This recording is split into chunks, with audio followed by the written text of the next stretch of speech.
சற்று முன் திடீரென ராஜினாமா செய்தார் அண்ணாமலை. கண்டுகொள்ளாத மோடி, அதிர்ச்சியில் பாஜகவினர். அதாவது பாஜக மாநில தலைவர் அண்ணாமலை வரவிருக்கும் தேர்தலில் போட்டியிடப் போவதில்லை என்று அந்த கட்சியின் தலைமைக்கு கடிதம் எழுதியிருப்பது தமிழக அரசியலில் பெரும் பரபரப்பை ஏற்படுத்தி உள்ளது. ஏனென்றால் அண்ணாமலை போட்டியிட ஆர்வமாக இருந்த கவுண்டம்பாளையம், சிங்காநல்லூர் அல்லது அவருடைய சொந்த ஊரான அரவக்குறிச்சி ஆகிய தொகுதிகள் கூட்டணி பேச்சுவார்த்தையில் பாஜகவிற்கு ஒதுக்கப்படாததே இந்த திடீர் முடிவுக்கு முக்கிய காரணமாக கூறப்படுகிறது. அவர் தேர்தல் களத்திலிருந்து விலகிய செய்தி வெளியானதிலிருந்து சமூக வலைதளங்களில் அவருடைய ஆதரவாளர்கள் பலரும் தங்களுடைய அதிருப்திகளையும் கவலைகளையும் வெளிப்படுத்தி வருகின்றனர். கட்சியின் வளர்ச்சிக்காக தீவிரமாக பணியாற்றி வரும் ஒரு தலைவர் தனக்கு விருப்பமான தொகுதிகள் கிடைக்கவில்லை என்பதற்காக ஒதுங்குவது கட்சிக்கும் தொண்டர்களுக்கும் பின்னடைவாக அமையக்கூடும் என அரசியல் வட்டாரங்களில் பேசப்படுகிறது.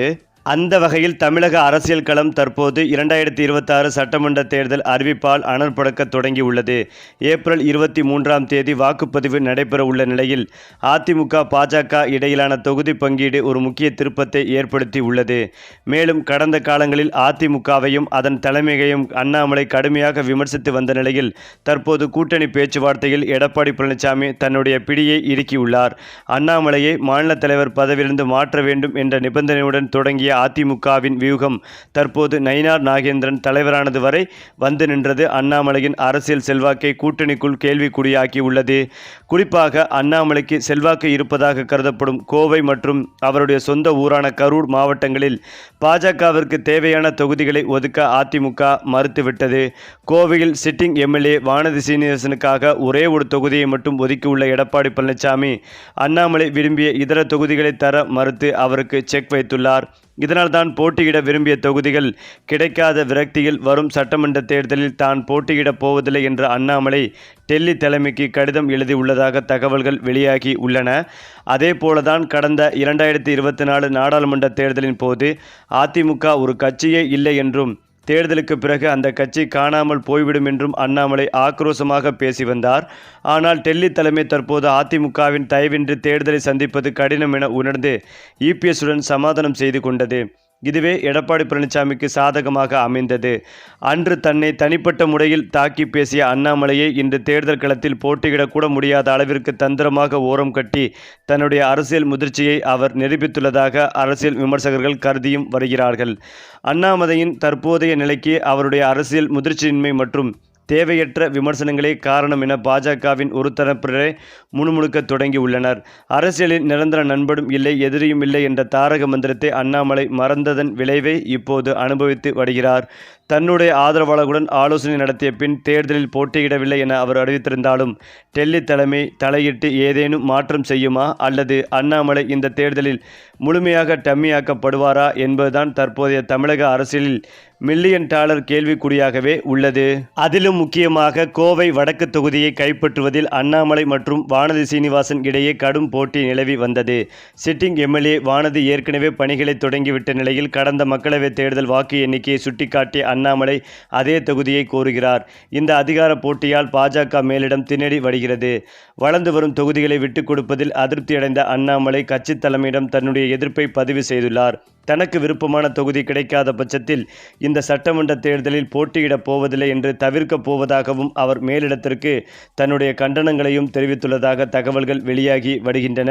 இந்த திடீர் முடிவு தொண்டர்களிடையே பெரும் பரபரப்பையும் ஏற்படுத்தி வருகிறது.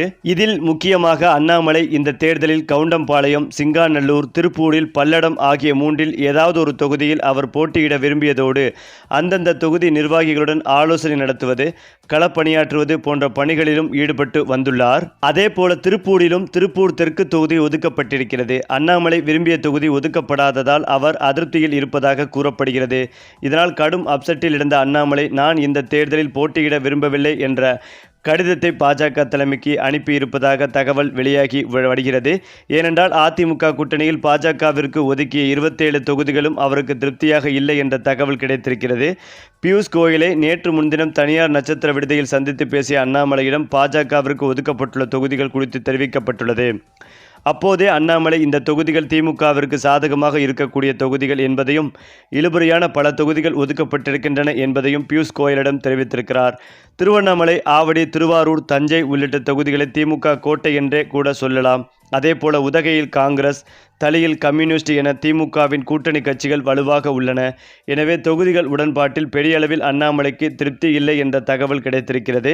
மேலும் வானதி சீனிவாசன் மற்றும் எல். முருகனுக்காக தொகுதிகளை கேட்டு பெற்ற பாஜக தன்னை தவிர்த்து விட்டதாகவும் மத்திய அமைச்சர் பியூஷ் கோயலிடம் அண்ணாமலை புலம்பியதாக கூறப்படுகிறது. இதன் காரணமாக அவர் அதிருப்தியில் இருப்பதாகவும் இதனால் வரக்கூடிய தேர்தலில் போட்டியிடப் போவதில்லை என்ற முடிவில் அண்ணாமலை இருப்பதாக சொல்லப்பட்டு வந்தது. அதிமுக கூட்டணியில் பாஜகவிற்கு 27 தொகுதி ஒதுக்கப்பட்டிருந்த நிலையில் கோவையில் அண்ணாமலைக்கு தொகுதி ஒதுக்கப்படும் என்று எதிர்பார்க்கப்பட்டது.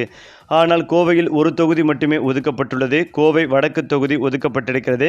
இதில் வானதி சீனிவாசன் போட்டியிட உள்ளதாக கூறப்படுகிறது. இதன் காரணமாக அண்ணாமலை அதிருப்தியில் இருப்பதாக தகவல் கிடைத்துள்ளது.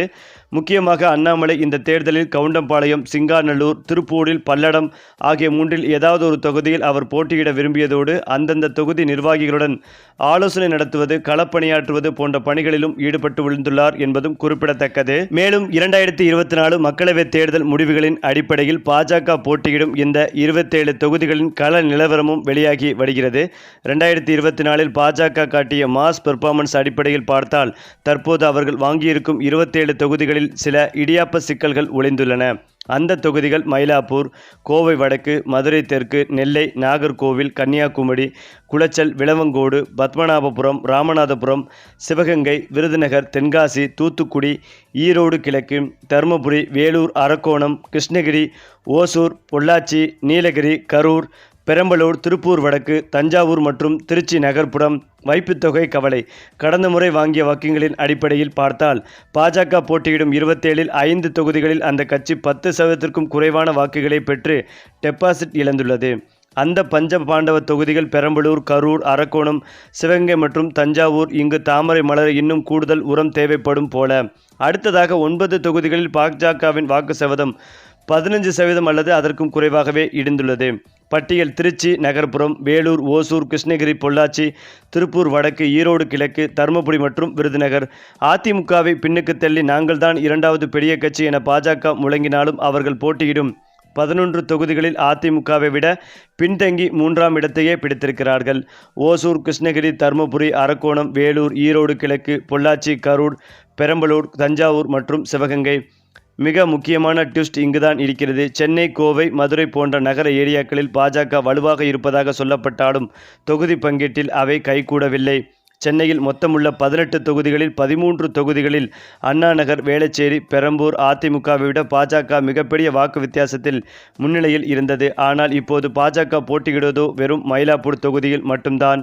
கோயம்புத்தூரின் 6 தொகுதிகளிலும், கோவை தெற்கு, சிங்காநல்லூர் உள்ளிட்டவை அதிமுகவை விட பாஜக அசுர பலத்தில் இருந்தது. ஆனால் கைவசம் இருப்பதோ வெறும் கோவை வடக்கு மட்டுமே. இந்த நிலையில்தான் கடந்த தேர்தலில் வாக்கு சதவீதம் குறைவாக இருந்ததால் தான் அண்ணாமலைக்கு இடம் கொடுக்கவில்லை என்று அதிமுக தலைமை கூறி வருகிறது. இந்த கோபத்தினால்தான் அண்ணாமலை பாஜகவிலிருந்து விலக முடிவெடுத்துள்ளதாகவும் விரைவில் அவர் ராஜினாமா செய்வார் என்ற அறிவிப்பும் வெளியாக உள்ளதாக தற்போது தகவல்கள் சொல்லப்பட்டு வருகிறது. சரி, இப்ப நீங்க சொல்லுங்க, பாஜகவிலிருந்து விலகும் அண்ணாமலை பற்றிய உங்களுடைய கருத்துக்களையும் உங்கள் கமெண்ட்டில் சொல்லுங்கள். மேலும் இந்த வீடியோ உங்களுக்கு பிடிச்சிருந்தா லைக் பண்ணுங்கள், ஷேர் பண்ணுங்கள். மறக்காமல் நம்முடைய சேனலை சப்ஸ்கிரைப் பண்ணிக்கங்க.